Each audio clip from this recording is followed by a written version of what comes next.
Welcome back to the Clubhouse 54 podcast. Today it's just Drew and I. This is kind of like just a random, what is it, 3 o'clock in the afternoon, Drew? It's actually 2:06. 2:06? Yeah. Yes, sir.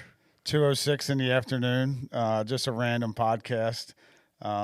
So we found out something interesting about Sean today, didn't we? Well, yes, we did. We were planning this podcast today, and we said, let's get food. Normally, I brought food last time, which was, Chick-fil-A. I went all out. I brought a 30 case nuggets, 2 extra large fries, or whatever. He's going to Wawa. Wawa is a staple of Pennsylvania, right? Correct. So he's like, I'm going to go to Wawa and give me your order. And as I'm typing my order, he calls me. So I said, I want an Italian hoagie, no lettuce, or no onion, no tomato. And he's like, all right, I got you.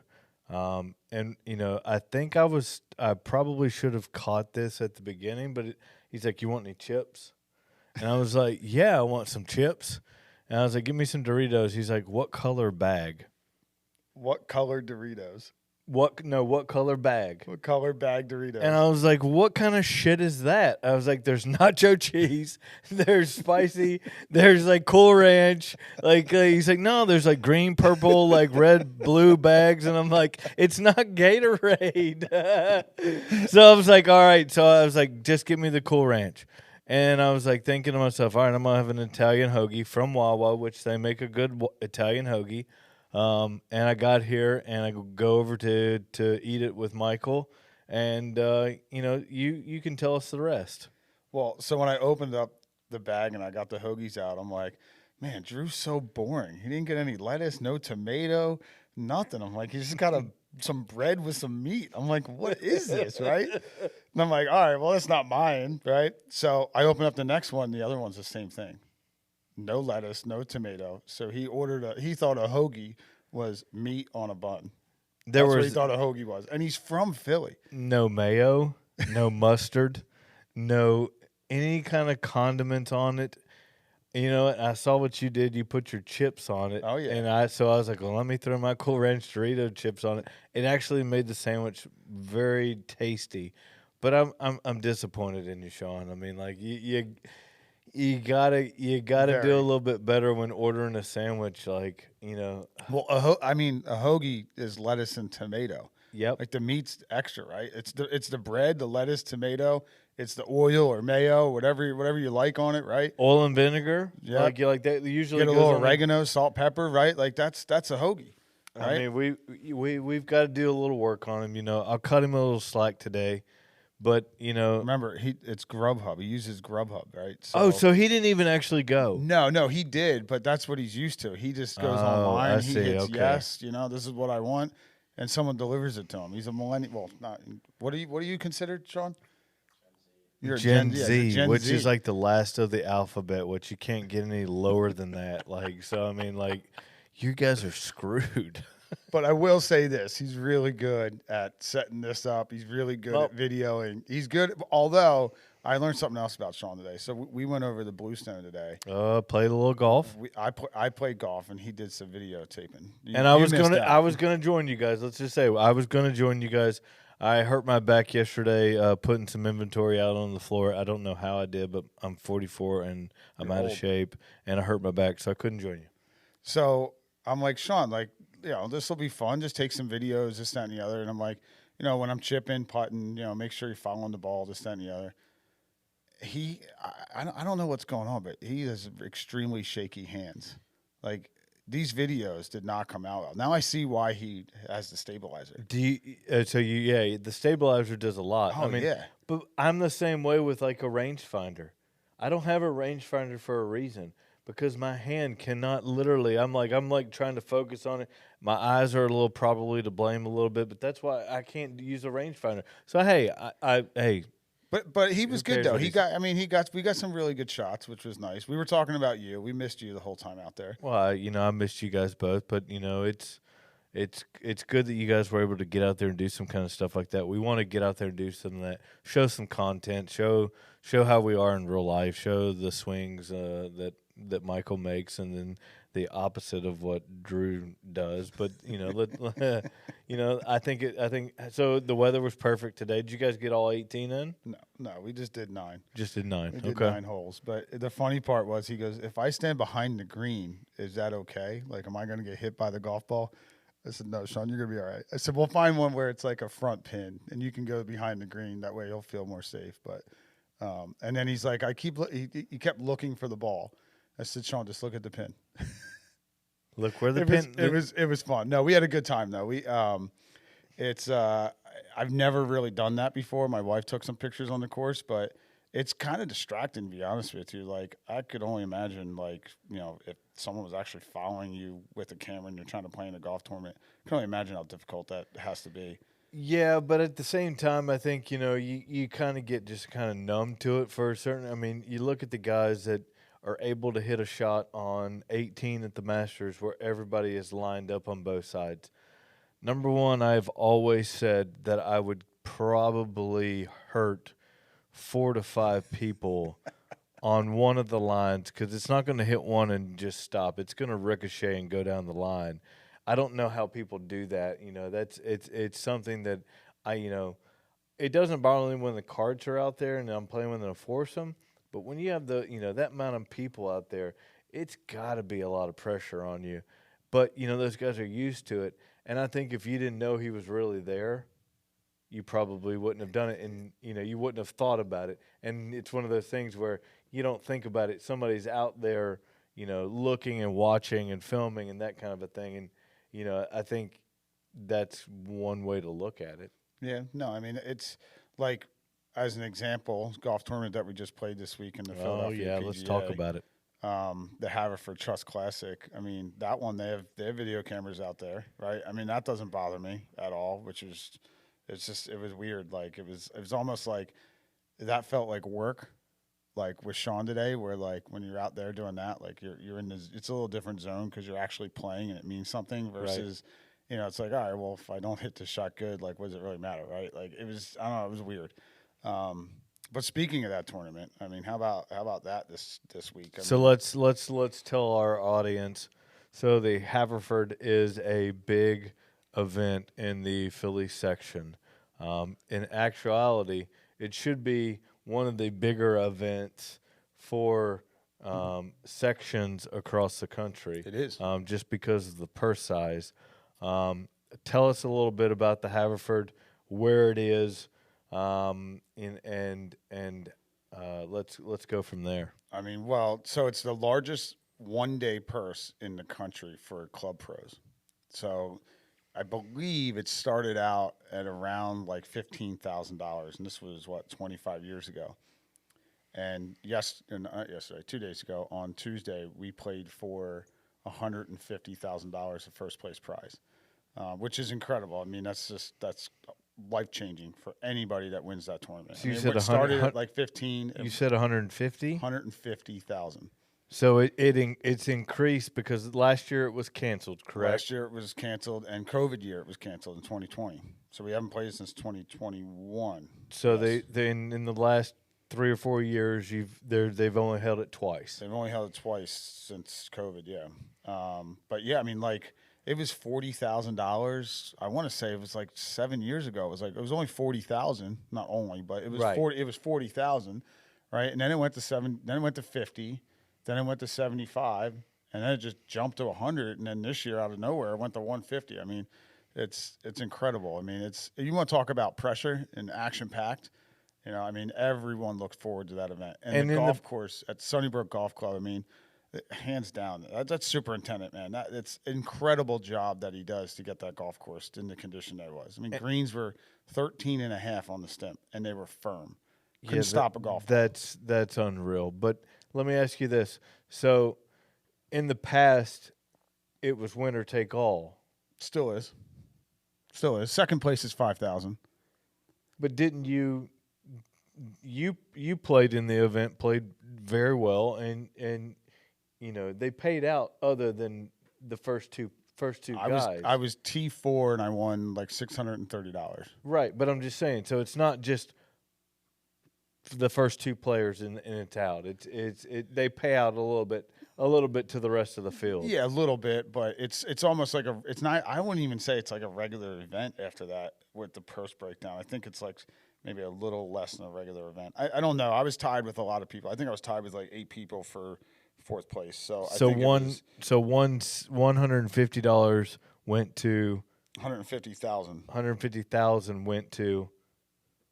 What you wanted? Brian Yeah, Bergstall, went to Brian Bergstall, who won the event. who played Shawnee. obviously a great round. So 150,000 went to Brian, and then the second place got 5,000. Second, Jeff Herb got 5,000. Jeff Herb, shout out to Jeff Herb getting $5,000, and then they paid out a little bit less than that for the top. I think third place got who shot even par was third place, and I think he got like $1,300 or something.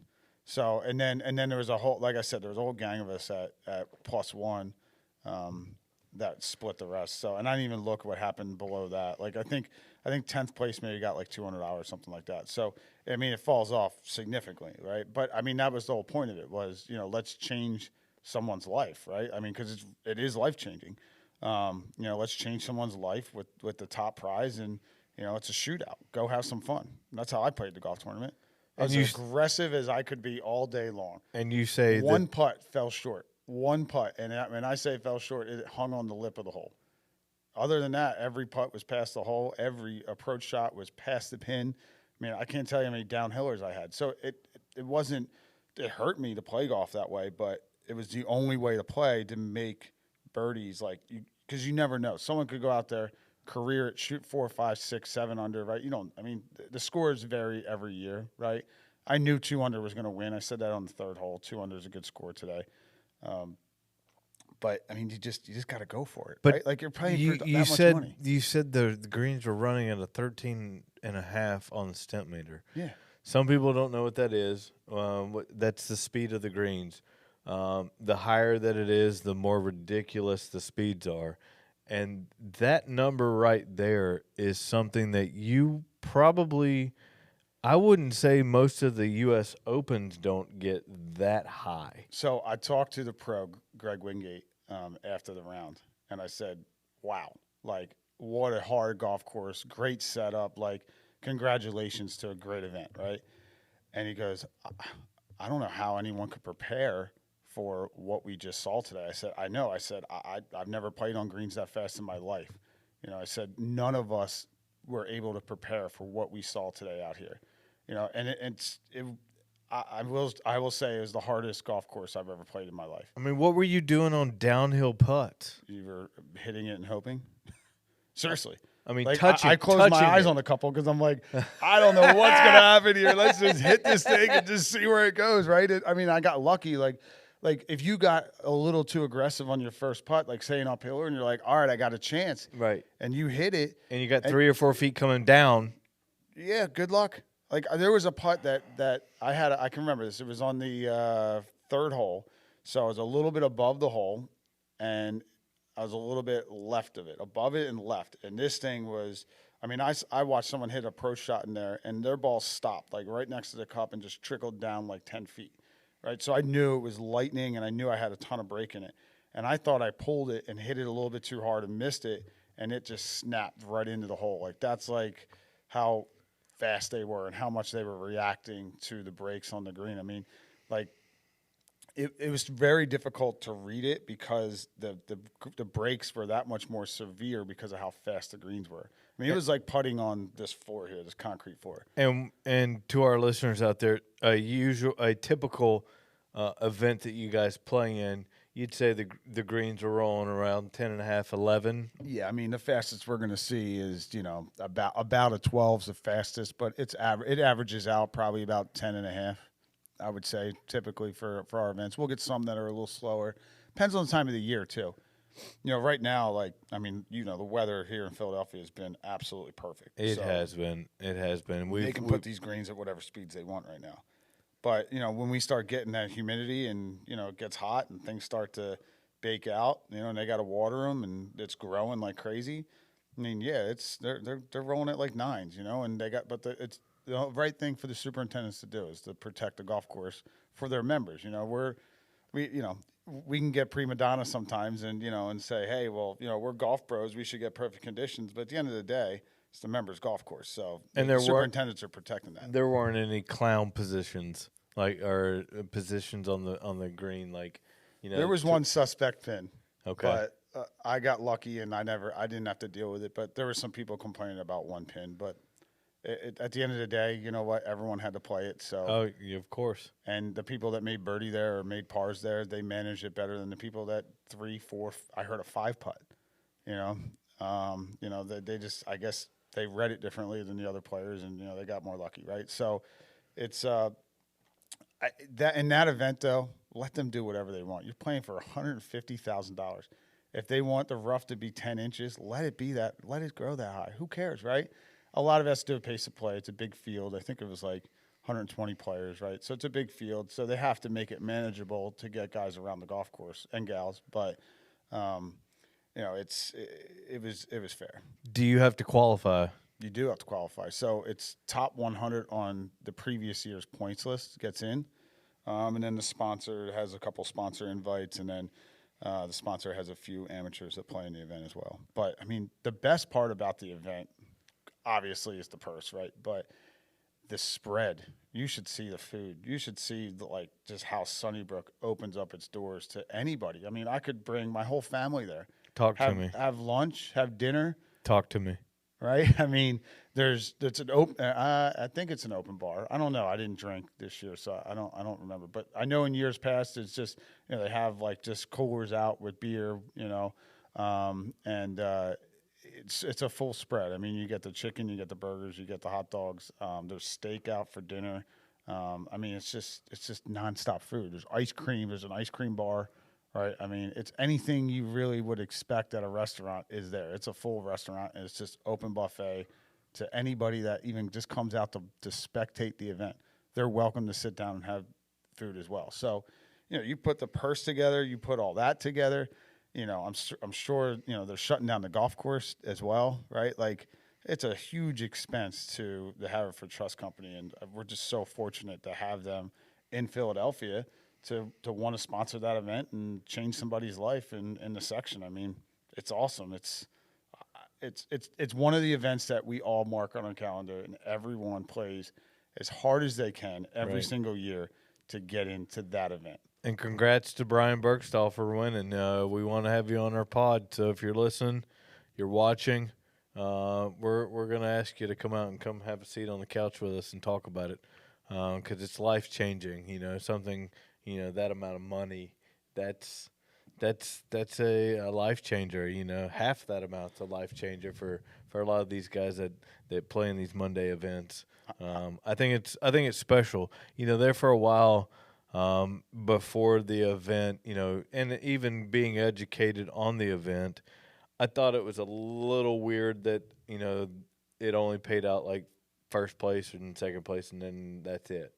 These guys are out there, and you guys are fighting for it. But now that I see and hear your story about the event and what they do, it makes a little bit more sense to me.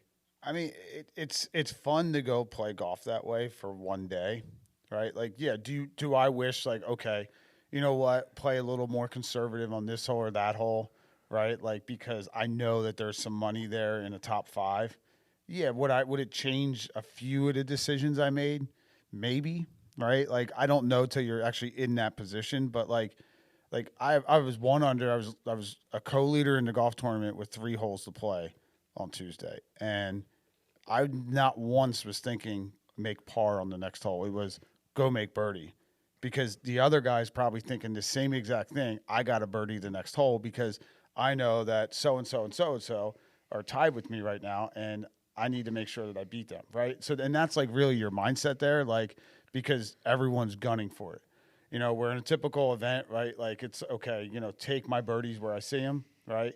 And make my pars where I need to make pars, right. Don't put up any big numbers. But in that event, I mean, it was go at every pin. There was not one pin I didn't start the golf ball at.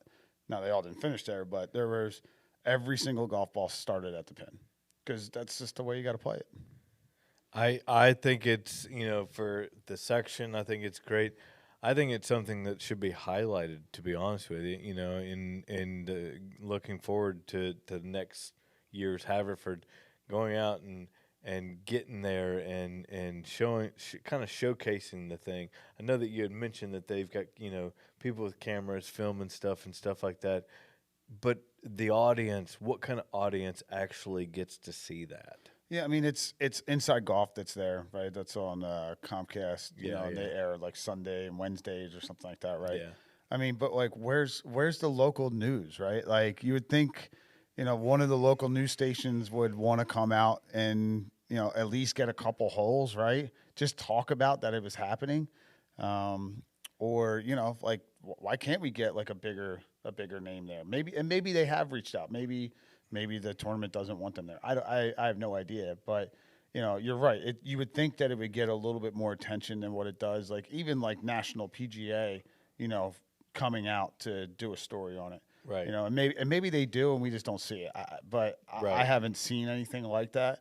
But it is a huge event, and now that we're over $100,000 to the winner, I mean, you would think that more people are going to start to, open up to it and say, hey, you know what? Maybe we should start to cover this. Exactly. So I'm going to throw this question out there, and you don't know that I'm about to say it. You'd actually never know what I'm about to say. Never. Which is a great thing. So going back to, it's like a one-day payout. It's a big prize. The money is big. Do you feel like now you kind of understand what some of the live guys are doing? Taking the tournaments that they play in, getting a good big payout for a couple of days, and being able to do whatever they want. Like, that's, I'm not trying to compare it PGA to live, but like the event that you played in with a big purse versus their big purses that they play in, does that kind of change your aspect on it? It depends on where you are in your life, really, right? Like, it really depends. If someone said to you, hey, Drew, we're going to give you more money and let you work less, right? Like, right now at the age of 44, you're probably going to say, you know what? Yeah. Oh, yeah. No, there's actually not going to be a hesitation. It's going to be, I'll pull my pocket out and I'll let you, like, carry me around with your hand in my pocket. But if you're 23, not even, let's say you're 20 years old, right? You're 21 years old. You're fresh out of college, right? And you want to prove yourself as the best. Right. You're not going to take that money. You're going to go and try to prove yourself, right? You're going to go and try to win as many golf tournaments as you can on the biggest stage, right? To prove who you are as a player, right? But if you're in your 40s and, you've already feel like you've proved yourself and now you're going to work less and get paid more, I get it, right? I mean, that's how I look at it, right? Like, for me, like, I'm never going to want to stop trying to prove myself. And I don't play. I'm starting to play golf more to try to, like, make money playing golf, just because my life has changed so much over the last couple of years. Right. But I still want to play golf to say, hey, look, I can do this, right? Like, I'm one of the best locally here in Philadelphia, and I want people to know that. Like, that's why I play. I play because I love to play the game of golf, and I love to play competitively. When I was standing on the 16th hole, knew I was tied for the lead in the biggest event of the year, I didn't get nervous at all. We had my playing competitors with me. We had a conversation, and I was like, I love this moment. This is why I practice.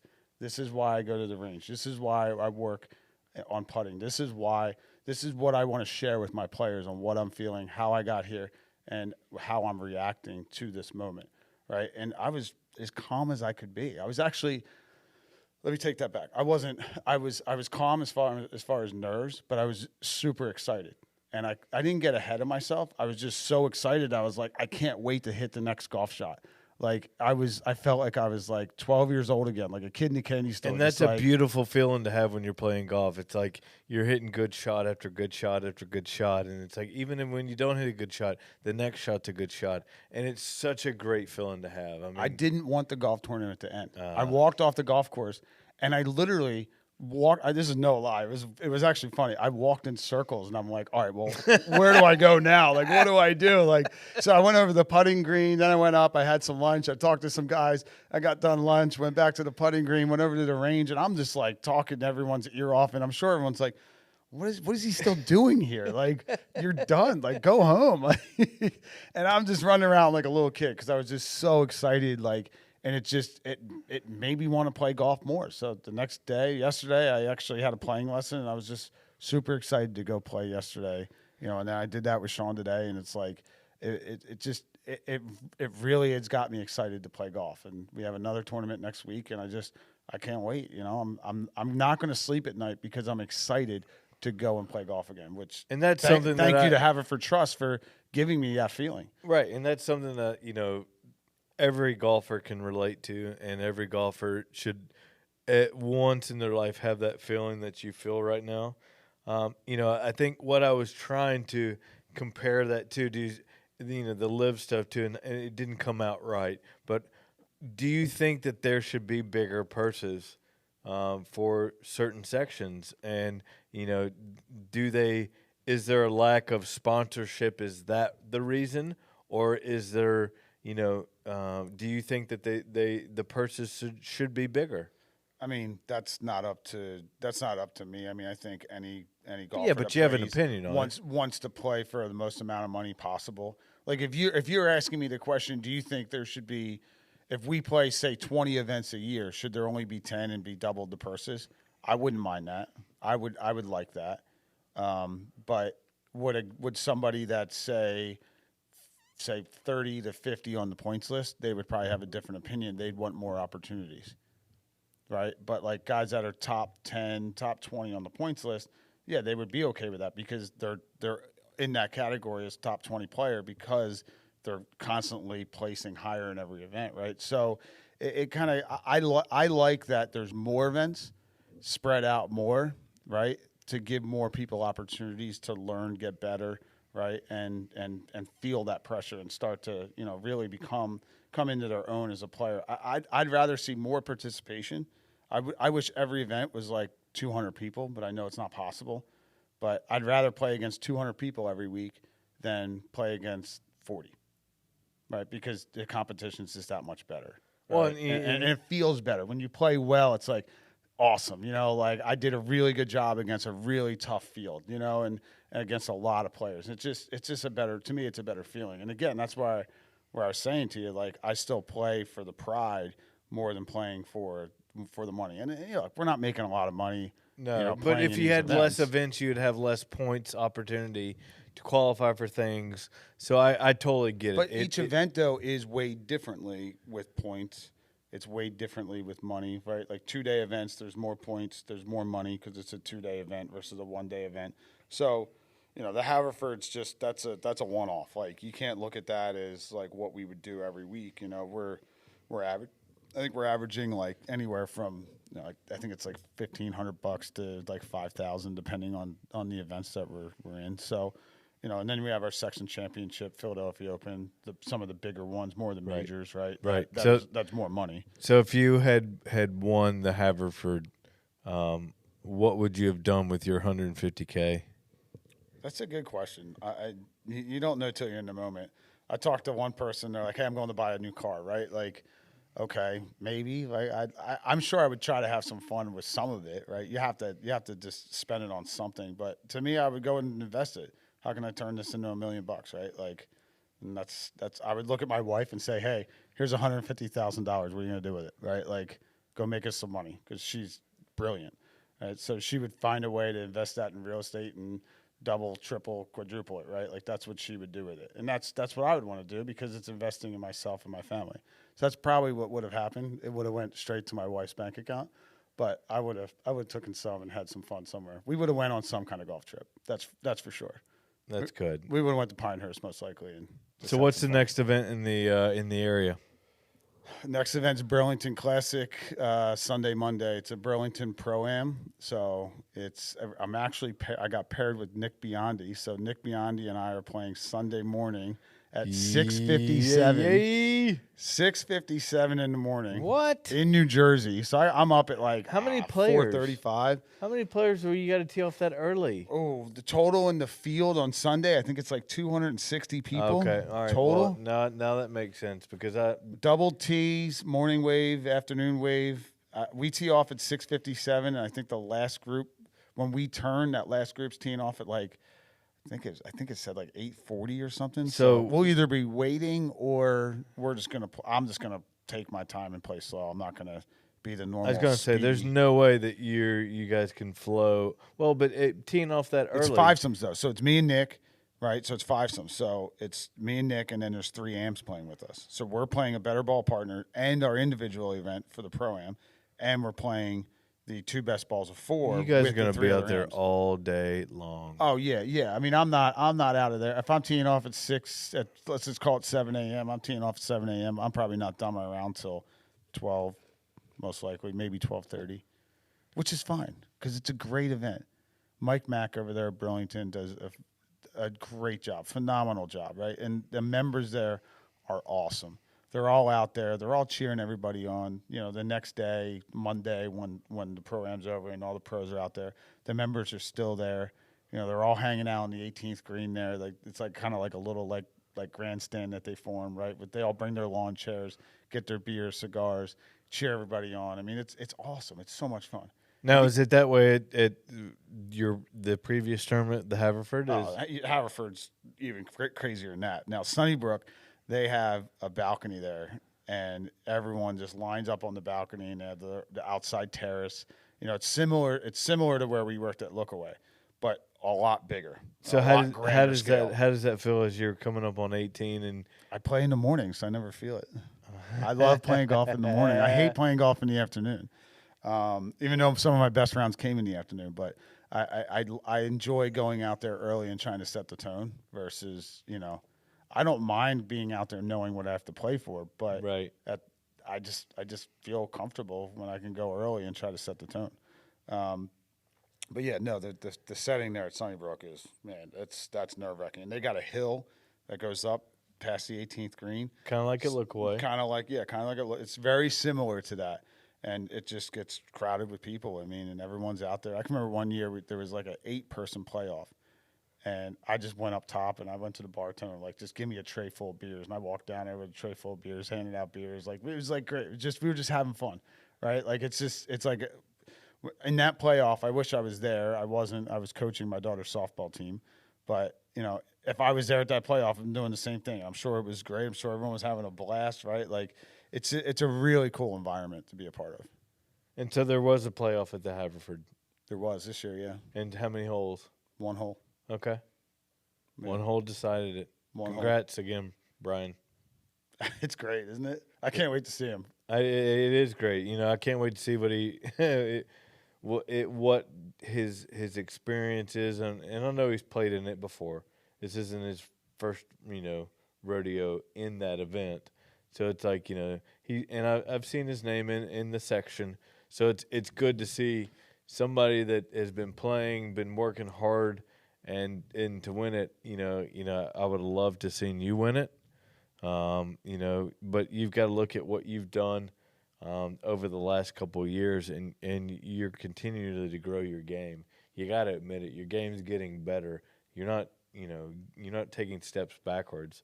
I took a step back. 2020 was my best year ever. And Yeah, then, but you also and then gotta I took look a at step the- back in 21. Then I took a bigger step back in 22. Yeah, but look at And also now I'm who back you- on track. But look at who's out there in the field with you.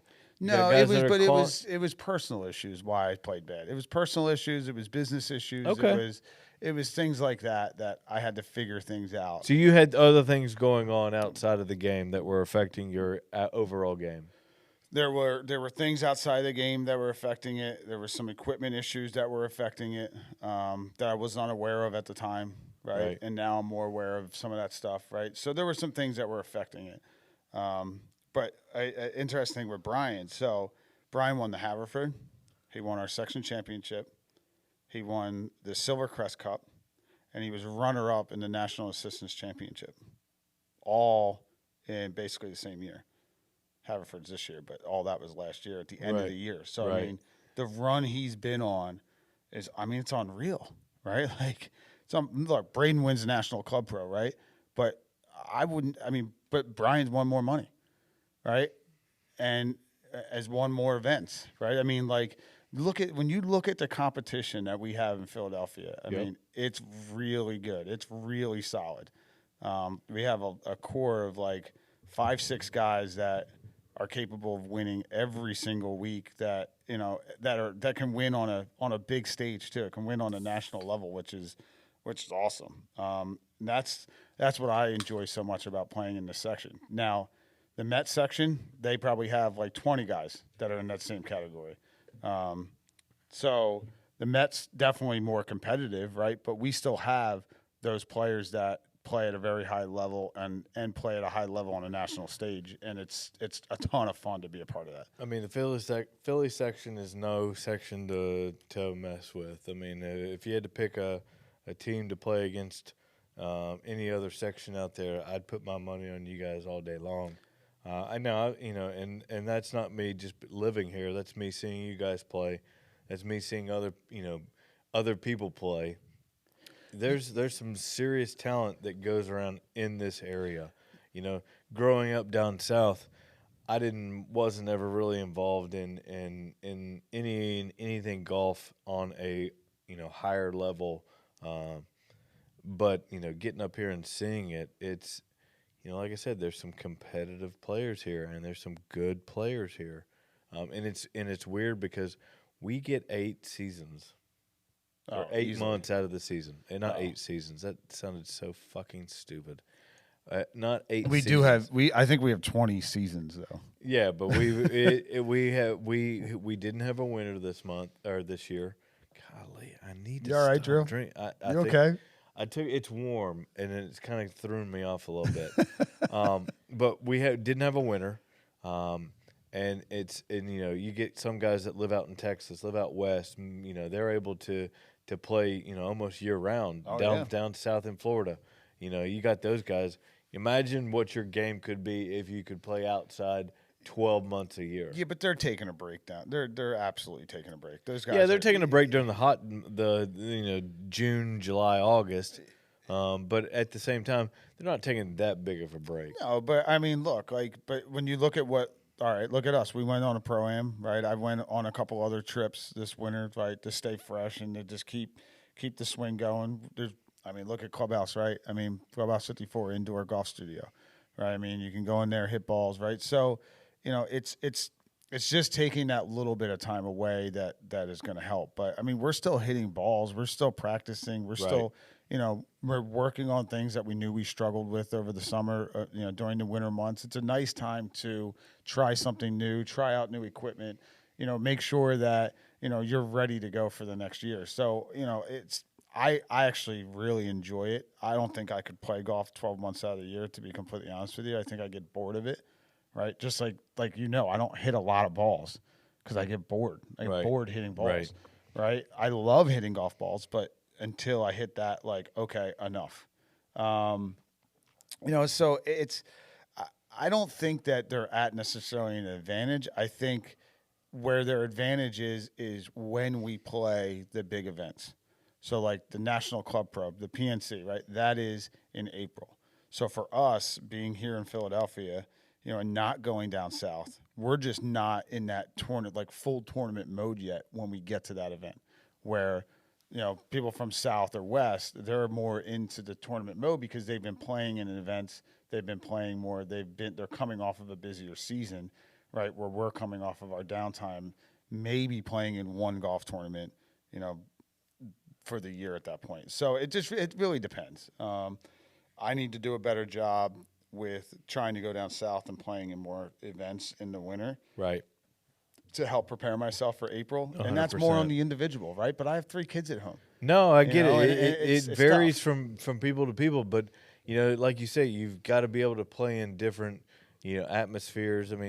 Again, this past National Pro was in a unique area that it may not be in for a couple years. But you get guys that that play at higher elevations that have to come down to normal people elevation. They struggle. Yeah, it goes both ways, right? And that's what makes it a ton of fun because we're club pros, right? And we're not tour pros. We're tour pros. They are adjusting to those situations because they've been in it enough. Right. Right. That's why it's impressive to see a rookie win on tour.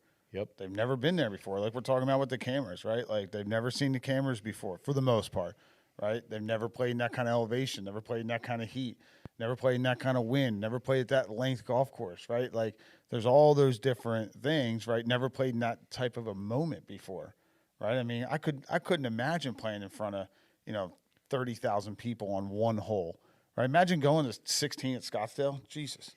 Like I've been there, and I will never ever ever ever go back. It is the world's craziest golf tournament, and I've been there, and it is one of the things I'm glad I did it. I've gone. But it's not, the year I went, they had the record. It was over 600,000 people attended in the 4 days of the event. And I'm telling you, I don't know. I would be afraid. I think I would. I don't know how many hosel rockets I would hit if all those people were in there. In fact, part of me thinks if I aimed at the crowd, I'd probably hit a good shot. Does that make sense? Like, all right, you see that dickhead up there? He's been calling me something all day long. God. I'm tired. He needs to shut his mouth. I'm going to hit him. And then I actually aim to hit him, and it hits a good shot. I can actually see that happening. No way. No. I was aiming down when we were in Florida on our trip. I was pulling the ball so bad till I got to the point where I was like, all right, I know where I'm pulling it. I'm pulling it 15 yards off my line. So I started aiming like 25 yards left so that I wouldn't pull it. And it started to work, but it's the worst feeling in the world to have to aim that far knowing that you've got some kind of in your golf swing. Drew, 90% of direction is club face angle at impact. I get Not it. At address, I get it, impact. But you've got to roll with what's going on at the moment. Well, you just got to figure it out. You got to know where I to rolled point that with club face and impact, and you'll be I fine. rolled with it. Yeah. I rolled with it, and I drank some high noons, and I started enjoying myself. And by the fourth round, we were having some fun. Actually, we had fun the entire time. I was going to say we had fun from the first ball that went, the first tee that went in the ground. We had fun. Oh, it was a great trip, and we always will talk about it because it was great until the next one. Pinehurst is next. Pinehurst in the fall. Oof, that would be so fun. That's going to be a good time. Because we were at Pinehurst right as winter was about to break, and it was a little chilly. I would love to be there in October, the fall. November. That would be Pinehurst in November. We're going. Don't worry, we'll be there. And we'll have Sean there videotaping. And it'll be great because we'll have it again. It's just going to add to the value of the podcast. We want people to see not just us sitting here talking and shucking and jiving. We want us to see us out on the course. We want to see us playing in events. I mentioned to you the other night. I said, how would you feel if I came out to your next Monday event and just started videoing? Your response is, you can do what you want to do. I don't care. And whatever it's like, you want.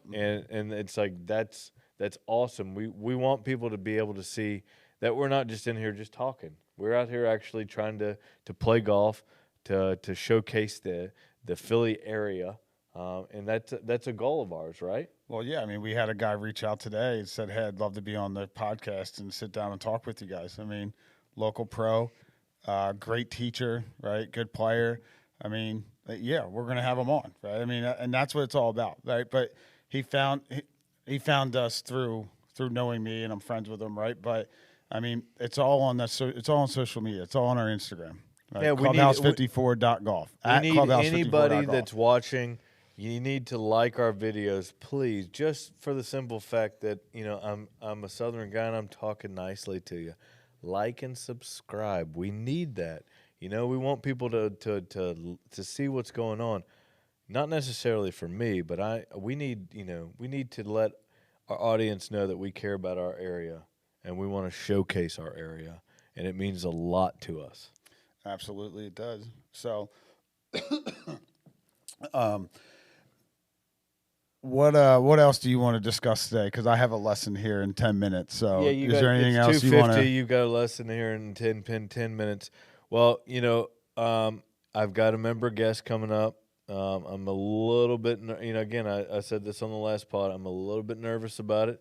But I'm starting to trick my mind into thinking, what, go out there and have some fun. I double booked myself. I volunteered for something.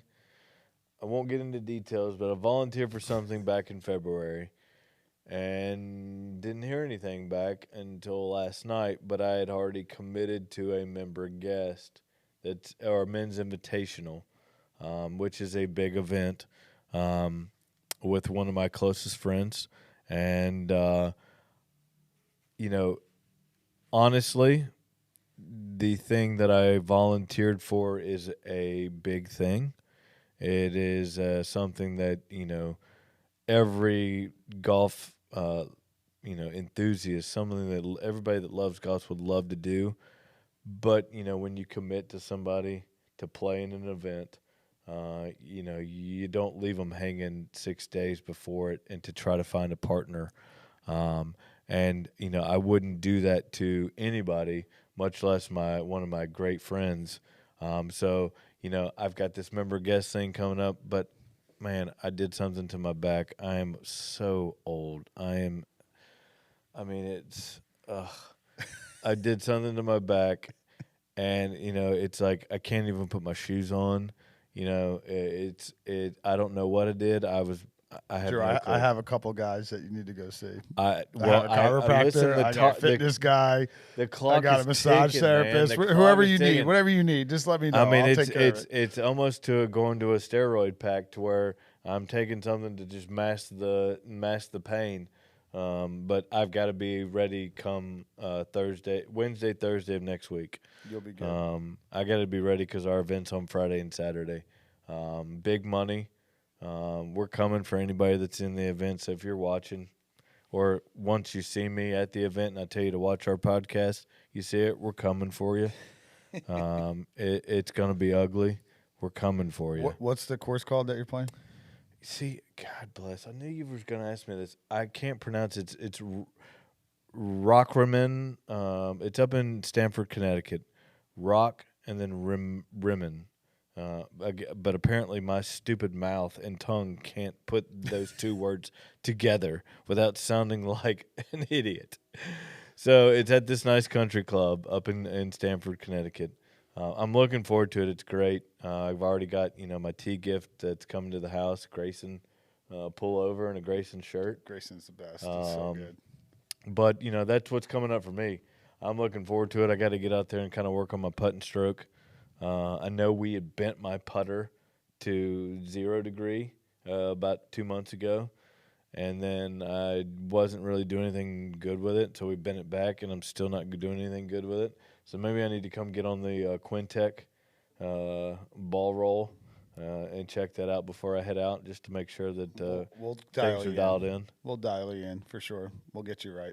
But you know what? I can't wait till our next pod. The guest. We don't know who's going to be on our next pod.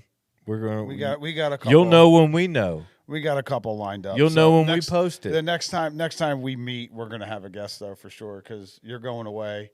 Yep. Unless Tyler or Anthony jumps on, but their schedules are kind of hectic. So we'll see what happens here. But we'll be most likely next time that we jump on here. Hey Brian, call us, man. We want to get you on. I'll reach out to Brian.